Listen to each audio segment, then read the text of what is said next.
Hi, this is Mrs. Ward, and I am going to go over the difference between reference angles, directional angles, and variance. So, when I do a reference angle is going back to the trig. So this is going back to what we did in trig. So for a reference angle, this is 0 degrees, this is 90 degrees, this is 180 degrees, this is 270 degrees. A positive angle is moving in that counterclockwise direction. So if I have an angle over here, and let's say that's 120 degrees, that would be my reference angle. The difference now when I talk about a directional angle is what a pilot uses or somebody who's navigating. So when I think about directional angles, I go back to my compass where I have north, south, east, and west. So I've labeled those there. North is 0 degrees, east is 90 degrees, south is 180, west is 270. If I wrap all the way around, that's 360 degrees. So if I do the same angle that I had here, and this is the same angle here, that was 120 degrees. If I want to end up at the same spot in my directional angle, I want to end up roughly about the same spot. If this, to do a positive angle, this would be my initial side because that's my 0 degrees, and then I'm going to go all the way around this way.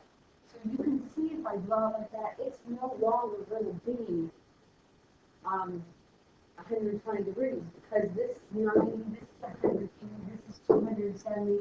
I know that this difference here is 30 degrees, this is 60 degrees. So I'm going to say 270 plus 60 or 360 minus 30. And this is going to be a directional angle of 330 degrees. They represent the same spot, but because this is 0 and I'm go positive, I have to go in a clockwise direction, I get a completely different angle. And the last thing I'm going to talk about is bearings. And bearings is where it tells me it's more visual of what's going on. So again, I'm looking at my compass, where my north, south, east, and west. I want to end up here. But I can see that I'm going north and west. Everyone sees that it's in the northwest quadrant. So to determine this, I'm going to say north. That's the first direction I'm looking at. So the person is going north. Then to get to the spot, they're going to end up going 30 degrees west of north. So that's the way that's read, is north 30 degrees west or 30 degrees west of north, however you want to read it. So this tells me what quadrant I'm in. This 30 degrees tells me how far off of north I am. So I'm 30 degrees off of north. In trig, remember we always said trig, when we talked about reference angles in trig, we always use the x-axis because that was where 0 is. When I do directional angle, when I do bearings, since that shifts and my 0 is off the y-axis, I'm always going to do my reference angle, I guess is the best way. My angle that I'm going to use is going to be off the y-axis and not the x-axis. So let's do a few, hopefully it'll clear it up as we go along. So it says, given the resultant vector in its component form, find a reference angle. So I'm going to plot this point, 750, 135. Remember, if it's in component form, that means my initial side is going to be at the origin. My terminal side is going to be 750, 135. When I go to graph these, I'm just going to do a rough sketch. It doesn't have to be great. So let's say I sketch it like this, and I want this angle here. Forming this triangle, this would be my 750, that's my x value, my y value is 135. Find this angle here, I know the opposite over adjacent, so I'm going to do tangent. To find the angle, I'm going to do the inverse tangent. I'm going to do 135, which would be my opposite over my adjacent 750. To remind you of how to do this, I'm going to go to my calculator. I'm going to go to the inverse tangent. And I'm going to type in that 135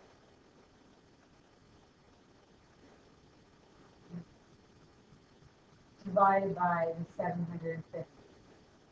And when I do that, remember it's going to give it to me in going to give me my answer in radians, so that is my radians. I want to switch it to degrees, so my favorite way is to hit that catalog. I've done this a million times, so it's already set up to DD. Remember, DD stands for degree decimal. And I'm going to hit enter, and it'll say answer to degree decimal. I hit enter again, and I get 10.2, and around to the nearest 10. So I'm going to say that this angle here is 10.2 degrees. Now I'm going to do a check. I have 10.2 degrees. 10.2 degrees is in quadrant 1. This point here also is in quadrant 1. Since there's quadrants mapped, I don't have to adjust that angle at all. That reference angle is my reference angle, and I'm happy with that. Now to find, so that's a reference. Now to find the directional angle, remember to do the directional angle, and I'll switch colors here. This is going to be 0 degrees. This is going to be 90. We just said this part was 10.2 degrees. I want to find out what the angle from 0 to this angle is. Well, I can see that together they have to add up to 90. So to find that directional angle, I'm going to take 90 minus that 10.2, and then 79.8 degrees. So that's my directional angle. To find my bearing, I have to first decide am I going north or south. Well, I'm in the northeast quadrant. Quadrant 1 is the northeast quadrant, so I'm going to put north here, east here, northeast quadrant. But how far off of north am I to get to this 10.2? Well, we already found that. That's at 79.8 degrees. So quadrant 1 is fairly simple because your reference angle, the angle that you get from your calculator, is the correct angle. There's no adjustment needed. The directional angle, all you have to do is find the complement, so subtract it from 90, you get 79.8 degrees. And then the bearing, you'll just note that during the northeast quadrant, this directional angle for the first quadrant only, will be what you put in there for the bearing. So for quadrant 1 is a fairly simple one to do. Now let's talk about quadrant. This angle, I have negative 800, negative 315. So they're both negative, which puts me in quadrant 3. Right off the bat, I know that's going to be a problem. I know it's going to be a problem because when I do the inverse tangent is only defined in the first or the fourth quadrant.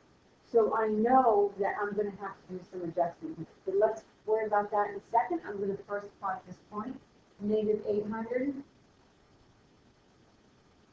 And then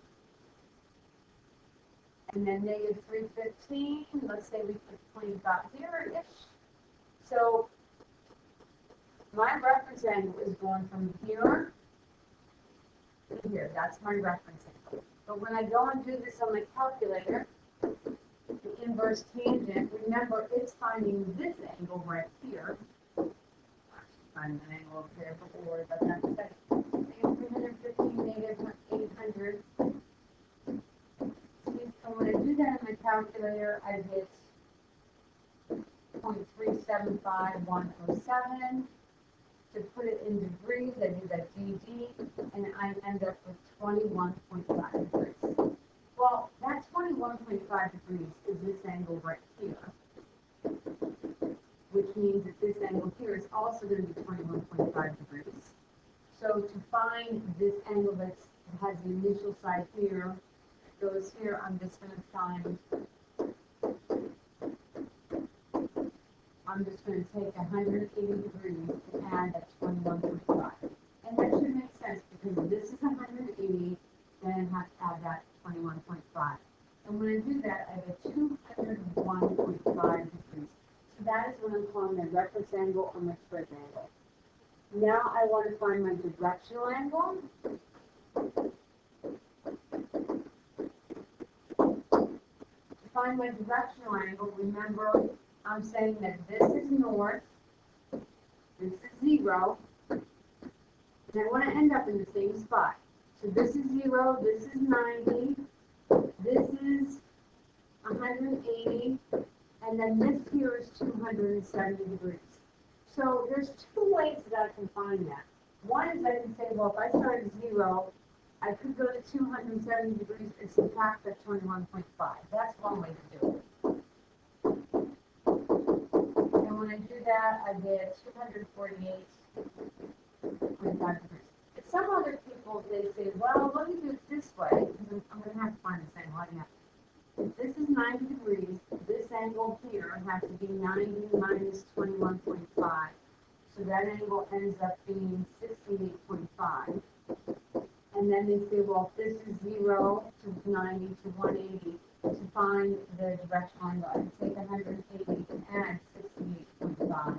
And I'm still going to get that 248.5. So it doesn't matter how you think about it, ending up at the same place. So your directional angle, where 0 is north, and you're going clockwise, that angle is going to be 248.5 degrees. Now, when I go to find my bearing, remember, this is north, south, east, and west. This point clearly is in the southwest quadrant, and it's always north or south, always goes first. So it's south, then it's west. So if I'm going south, I'm going to veer off the path a little bit and go this direction, which is west, and that's going to be 68.5. So remember, when I'm doing my bearing or my directional angle, it's usually off the y-axis instead of the x-axis. So the bearing will be south 68.5 degrees west. Okay, looking at the next one, I have negative 545 and 237. So my x is negative, my y is positive. So if I were to plot that point, I'd go over here. Here, so I have a point roughly like this. This is negative 545. This is 237. I am in the second quadrant, which again tells me I'm going to have a problem because the inverse tangent is defined in the first and fourth. So since it's not one of those quadrants, it's going to have to adjust my angle. So let's find that angle first. So we're going to do the inverse tangent of 237 over negative 545. When I do that, in radians, I get a negative 0.410194. Then to find that angle in degrees, I end up with a negative 23.5 degrees. Well, that's this angle here. That's the negative 23.5 degrees, which means this is 23.5 degrees.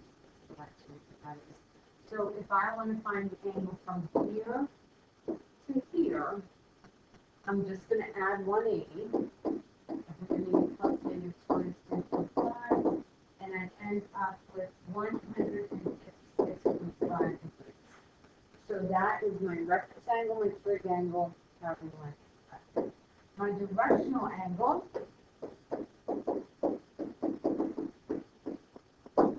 is going to be, again, basing this at 0 degrees. This is 90. This is 180. This is 270. And if I wrap all the way around, it's 360. So to go from here, I get 90 degrees, 180, 270. And then I have to go that extra bump up into the second quadrant of 23.5 degrees. So I'm going to take 270 and add that 23.5. And when I do that, I get 293 degrees. 293.5 degrees. And that is my directional angle. The last thing I have to do is I have to find my bearing. Remember, to find my bearing, I'm going back to that north, south, east, west. So this angle here is in the northwest quadrant. So northwest, remember south and north always comes first. So I'm going north, and then I veer off the path west. I need to find this angle here. Well, I know this is 23.5. So I'm going to take 90 minus that 23.5. And when I do that, I get 66.5, which is the complement of that 23.5. So 66.5 degrees. And that is my bearing.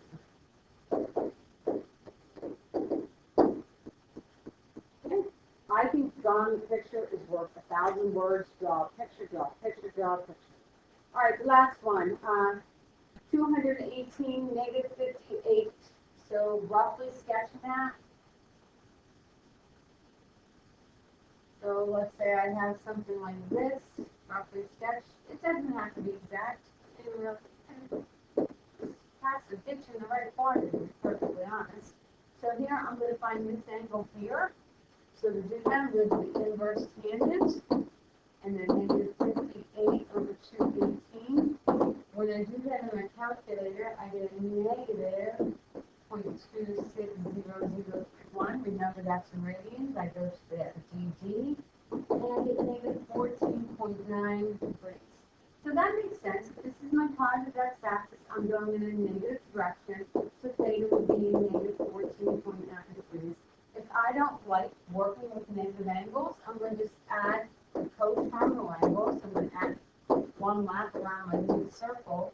I'm going to do that at a 345.1 degrees. Either one of those is acceptable for the reference angle. Either one is fine. Okay, that is now I'm going to find my bearing. No, I'm sorry, my directional angle.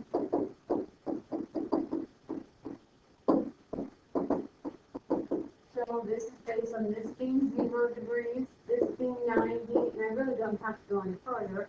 If this is 0, to get to here would be 90, and then I'd have to add another 14. So I'm going to do 90 plus 14.9 degrees. I'm going to do that at 104.9 degrees. Now to find the bearing. So again, this is north, south, west, east. This is in the fourth quadrant, is the southeast quadrant. So I'm going to write that southeast quadrant. Remember, I'm going south first. I have to find out how far it veers off. So remember, this adds up to 90. So I'm going to take 90 minus 14.9. Do that, I get 75.1. So this will be 75.1 degrees. Two things you should know. Directional angles and the bearings are always going to be positive angles. The reference angle can be negative. That's fine if it's in the fourth quadrant. Other than that, it should be positive. And I hope that helps. But remember, drawing a picture makes it so very easy. All right, if you have any questions, let me know.